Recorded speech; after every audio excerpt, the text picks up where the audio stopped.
السلام عليكم ورحمة الله وبركاته. ازيكم يا حبايب قلبي؟ عاملين ايه؟ صلوا على النبي. اللي مشتركش في القناة يشترك ويفعل زر الجرس ويدوس لايك عشان يوصلكوا كل جديد. اللهم صل وسلم وبارك عليك يا حبيبي يا رسول الله. خلاص احنا داخلين على العيد الكبير، كل سنة وانتم طيبين. والنهاردة بداية اول ايام 10 ذي الحجة، الاول الايام الصيام.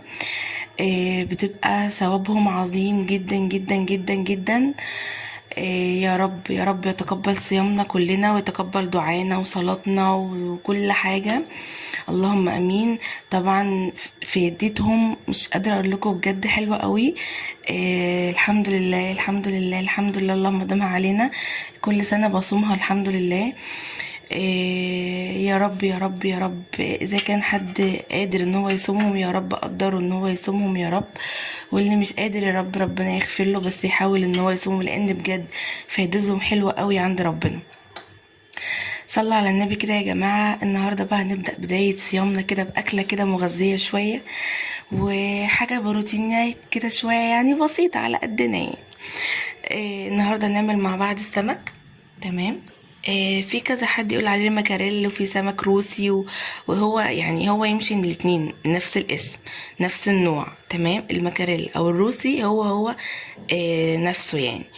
المهم انا كنت طبعا غسلاه ومنضفاه، وطبعا كنت حطاه ونقعاه تمام زي الفل، مفيش اي حاجه. تمام. معانا بقى مكوناتنا دي: طماطم سلايزات شرايح، ماشي. ومعانا ده خضار كان عندي في الفريزر يا جماعه، عشان كده هو فيه قطع تلج. لازم تطلعيه على طول اول ما تيجي تعملي الاكله، ما ينفعش تطلعيه قبلها عشان ما يسودش معاكي. وده عصير ليمون. تمام. عبارة عن ليمونتين معصورين. ودي طماطم مكعبات، طبعا قطعتها مكعبات عشان خاطر لما نحشي في السمكة. ودي قرن فلفل انا حاطاه كده، احطه على الوش يبقى منظره حلو قوي، يبقى ليه نكهة. وده فلفل متقطع، وده فصين 2 توم بالعدد مش اكتر. مش هنحتاج اي حاجة تانية في الوصفة بتاعتنا. صلي على الحبيب بقى كده، اللهم صل وسلم عليك يا حبيبي يا رسول الله.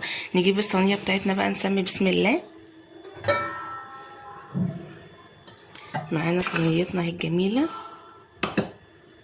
انا اسفة على الدوشة بس عشان الناس على السلم. هنعمل ايه بقى؟ نسمي بسم الله. نحط الطماطم اللي هي المكعبات، بسم الله. وننزل بالخضار، بسم الله.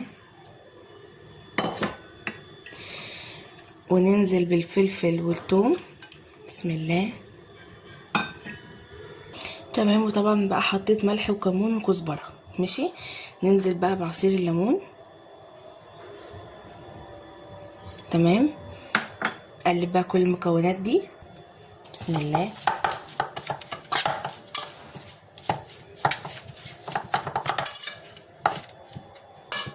نحط شوية زيت بقى كمان.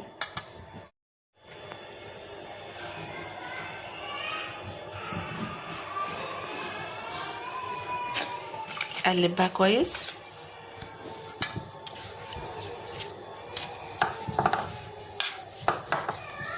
تمام. نحشي بقى السمك بتاعنا بالتتبيله الحلوه دي. هطفي بس الكاميرا على محشي وهرجع اوريكم برضه عشان مش عارفه اعمله بايد واحده.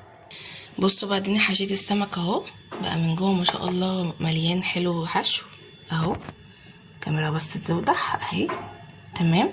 طبعا السلايزات ديت زي ما قلت لكم انا خدت منها شويه تتبيله من اللي هنا، وحطيت عليها ملح وثوم وكزبره. برضو حلاوه السمك بالكزبره والثوم والكمون.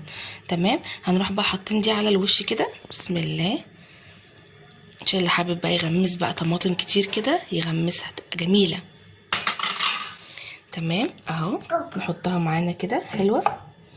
خلي بقى منظر السمك كده، يا سلام يا سلام، خطير خطير خطير اهو. بصوا بقى، ايه رايكم بقى في صينيه السمك دي؟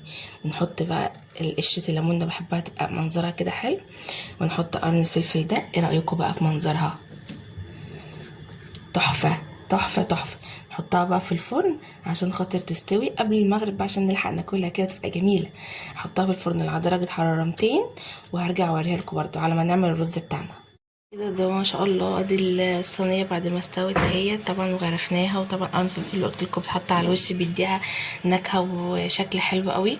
وادي الرز ما شاء الله معانا مفلفل وجميل اهو ما شاء الله خلصته.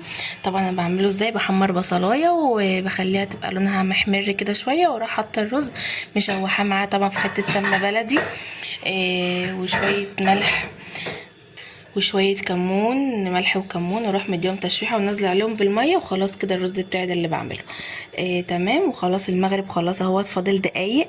صوما مقبولا وافطارا شهيا للناس كلها يا رب. ويلا نروح نفطر بقى، خلاص المغرب هيأذن اهو. وجربوا الطريقه دي وان شاء الله تعجبكم. ما تنسوش الاشتراك في القناه وتفعلوا زر الجرس وتدوسوا لايك، ومع الف سلامه.